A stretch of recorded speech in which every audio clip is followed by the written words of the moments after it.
What's up, people? Got to forgive me. I'm kind of pushed off in the closet because actually we have some people running around the house. We have some company over. So I'm here in my closet shooting this video.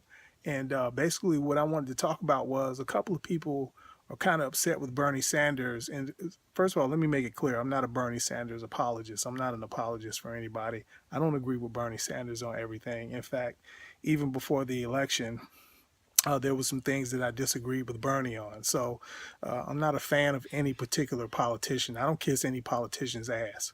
All right.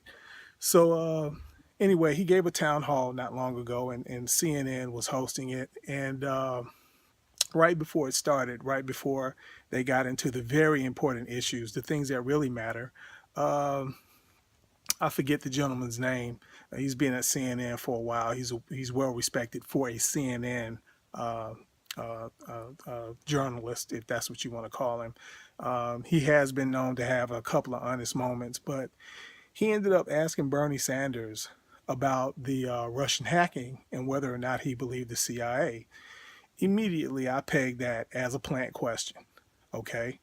Um, why would you start such an important event off when Bernie is about to go face to face with the citizenry and talk about important issues that affect their homes, their jobs, their children's school, things of that nature. And you come up with this. Bernie Sanders hadn't even talked about Russia. Bernie Sanders has been traveling around the nation talking to people while all these other fools have been talking about Russia, based on things that the lion ass,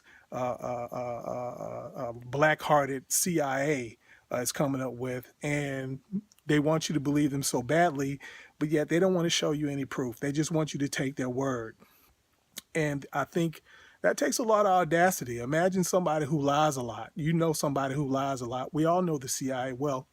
Those of us who are well read, we know the CIA, we know their history, we know they lie a lot, we know they've done a lot of dirty things. Is not the extent of it at all. They're a really black organization, really, into a little bit of everything.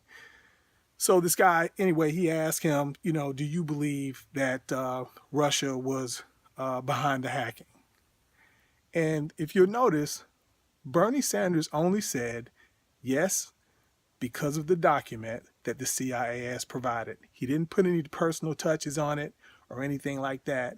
Clearly, Bernie Sanders was just saying, hey, okay, look, I'm not going to let you hijack this event and turn this into the major issue if I say no or if I cast any sort of doubt. So what he did the best thing. It was, look, I know the CIA is fucking lying. And if I was in Bernie Sanders' situation, I would have did the exact same thing. I'd have been like, yeah, I believe it. Sure do. Now, let's move on.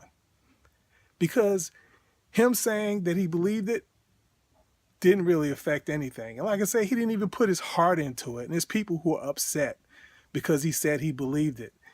We all know that would have hijacked the whole thing. Out of all that important stuff they talked about, that's what would have been on the news. That's why the guy asked it at the top of the show. It was a planted question, and it was meant to hijack the whole show.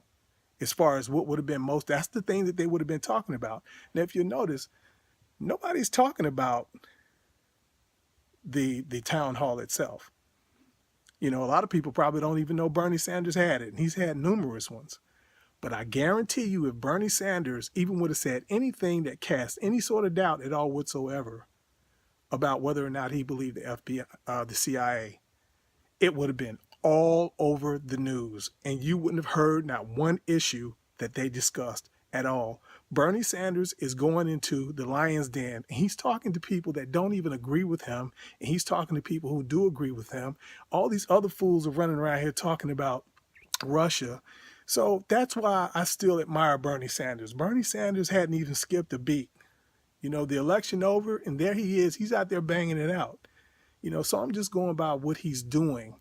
Like I said, I don't agree with Bernie Sanders on everything, and I don't need to talk about what I don't agree with him on right now, because to be honest with you, even considering those issues, he's by and large the best thing out there. And I'm not voting for anybody that he doesn't co-sign. And on this Cory Booker thing, Cory Booker's a complete sellout. I'm glad he showed himself. All you people out there who are upset about him, there's a silver lining. He's going to run. I don't know if he's still going to run, but he was definitely going to run. And this is good. This is good because he showed you what he's all about. This is a good thing. And I don't know if Bernie Sanders did it on purpose or not. I seen somebody online saying, I don't follow Bernie Sanders anymore. I follow him because whether he's doing it as a tactic or whether he's trying to pass these progressive bills naively, thinking that possibly the Democrats aren't going to sell out, I don't know. But I do know one thing, the more he does it, the more they're going to show us who they are. The more he's going to show us where we need to be mentally in 2020. All right? All right, guys.